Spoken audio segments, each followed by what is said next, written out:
आप सभी भक्तों को मेरा जय श्री राम, जय हनुमान जी महाराज। स्वागत है आप सभी का एक बार फिर। और बाबा हनुमान जी से आप सभी के लिए मंगल कामनाएं कि आपका दिन शुभ हो और बाबा जी आपके जीवन में खुशियाँ लेकर के आएँ, ऐसी मैं मंगल कामना बाबा हनुमान जी से आपके लिए करता हूँ। और मैं आज आपको बता रहा हूँ कि आखिर धर्म क्या है। बहुत सारे लोग बोलते हैं ना कि धर्म है क्या। बहुत सारे लोगों को आपने देखा होगा कि गाड़ियों के पीछे में लिखवा तो लेते हैं धर्मो रक्षिति रक्षिता। क्या यह लिखवाना सही है? क्या इसका मतलब भी उन्हें पता है या आखिर होता क्या इसका मतलब? चलो मैं आज आपको स्पष्ट रूप से आपको समझा देता हूँ, आप जितना समझ सकें। बाकी आप लोग जो संतों की वाणी से सुनते हैं उनकी वाणियों का प्रभाव अलग होता है और वो उनका बताने का भी तरीका अलग होता है, लेकिन मैं आपको सरल भाषा में समझा रहा हूँ, यदि आप समझ पाएँ, मेरी बात को समझ पाएँ।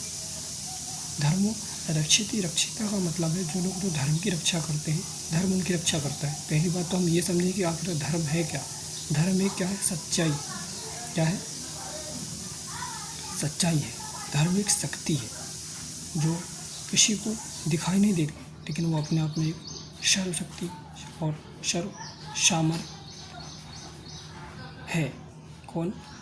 धर्म। धर्म एक शक्ति है जो सच्ची होती है, और जो लोग जो सच्चे होते हैं वो सच्चाई के लिए ही काम करता है। धर्म हमेशा जो सच्चे लोग होते हैं उनके लिए धर्म हमेशा काम करता है। जो लोग नेकी की राह पर चलते हैं, जो लोग सच्ची बोलते हैं और जो लोग ईमानदारी से रहते हैं, धर्म उनकी हमेशा रक्षा करता है। यही जो लोग हम बोलते हैं ना कि इनके साथ अच्छा हो रहा है, जो लोग पूजा पाठ इत्यादि भी नहीं करते होंगे, जो लोग ईमानदारी से रहते हैं, तो उनकी रक्षा कहीं ना कहीं धर्म करता है। और जो लोग पूजा पाठ करते हैं, जो लोग साधु संत हैं, साधु संत का समाज है, ब्राह्मण समाज है, जो लोग ईमानदारी से, भक्ति भाव से और नेक भाव से जो लोग रहते हैं, तो उनकी धर्म रक्षा करता है और उनकी वही धर्म उनकी उन्नति भी करवाता है। यही धर्मो रक्षिति रक्षिता इसी को कहते हैं। लोग समझते नहीं हैं, लोग गाड़ियों के पीछे तो लिखवा लेते हैं, लेकिन इसका उनको अर्थ ही पता नहीं है। मनमाना आचरण कर रहे हैं, मनमाना खान पीन कर रहे हैं, यहाँ वहाँ पार्टी में जा रहे हैं और लोगों के साथ बैठ के सिगरेट, दारू, बियर इत्यादि पी रहे हैं और गाड़ियों के पीछे धर्मो रक्षिति रक्षिता लिखवा लिए हैं और गाड़ियों के सामने में जय श्री राम इत्यादि वगैरह वगैरह वो लिखवा लेते हैं। क्या ये सही है? उसका मतलब भी तो आप समझें। धार्मिक शक्ति है जो लोग ईमानदारी की राह पर चलते हैं, जो लोग नेकी की राह पर चलते हैं, धर्म उन्हीं लोगों का साथ देता है और उन्हीं का कल्याण करता है। धर्म में इतनी बड़ी शक्ति है। धर्म यदि हम कहें तो स्वयं ईश्वर ही धर्म है। ईश्वर ही स्वयं धर्म है, क्योंकि जब आप धर्म से चलते हैं तो वही धर्म आपकी रक्षा करता है और वही आपका कल्याण करता है। तो मतलब धर्म एक स्वयं ही ईश्वर है, हम ये कह सकते हैं। आप धर्म से चलेंगे तो ही आपका कल्याण निश्चित है।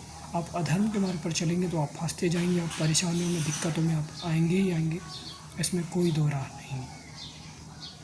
आप लोग एक झूठ जहाँ बोल देंगे तो वहाँ पे आपको 100 झूठ और बोलने पड़ेंगे। ये क्या है? अधर्म है। ये अधर्म अधर्म ही करवाता है और धर्म धर्म करवाता है। इसीलिए अधर्म छोड़कर धर्म के मार्ग पर चलने की कोशिश करो। अभी तो कलयुग का समय है, तो हो सकता है आपको कहीं पर झूठ बोलने की आवश्यकता पड़ जाए और कहीं पर आपको जहाँ दिक्कत परेशानियाँ हो वहाँ पे उलझनें आपकी आ सकती हैं, तो आप वहाँ पे उलझे नहीं। आप कोशिश करें कि आप धर्म के मार्ग पर चलने का प्रयास करें, सच्चे मार्ग पर चलने का प्रयास करें, तो ही आपके जीवन पर धर्म आएगा। धर्म आएगा, वही शक्ति, भगवान की शक्ति है, वही आपका कल्याण करेगी, वही आपको सच्चा मार्ग भी दिखाएगी और वही आपके जीवन को उन्नत भी बनाएगी। कोशिश करिए कि धर्मो रक्षिति रक्षिता अब आपके हाथ में है। अब आप इसे कैसे बनाना चाहते हैं, कैसे अपने जीवन पर उतारना चाहते हैं और कैसे जीवन में उन्नति आप करना चाहते हैं, इसको जीवन में उतारने की आवश्यकता है। धर्मो रक्षिति रक्षिता अपने जीवन में उतारिए। ये कहीं भी लिखने की आवश्यकता नहीं है, फिर किसी को बताने की आवश्यकता नहीं है कि जो धर्म की रक्षा करता है उसकी धर्म रक्षा करता है। तो हमें बताने की क्या आवश्यकता है? हमें अपने जीवन में धर्म लाएं, हम अपने जीवन के अंदर धर्म लाएं, तब तो हमारी धर्म रक्षा करेगा। हमें दूसरों को बताने की क्या आवश्यकता है कि जो धर्म की रक्षा करता है उसकी धर्म रक्षा करता है। बताने की आवश्यकता बिल्कुल नहीं है। आप लोग अगर यदि धर्मार्थ हैं, धर्म के मार्ग पर चलते हैं, तो निश्चित ही धर्म आपकी भी रक्षा करेगा। कोशिश करिए, कलयुग है, यदि आप थोड़ा थोड़ा भी आप धर्म के मार्ग पर अग्रसर होंगे तो निश्चित ही आपका कल्याण है। जय श्री राम, जय बालाजी।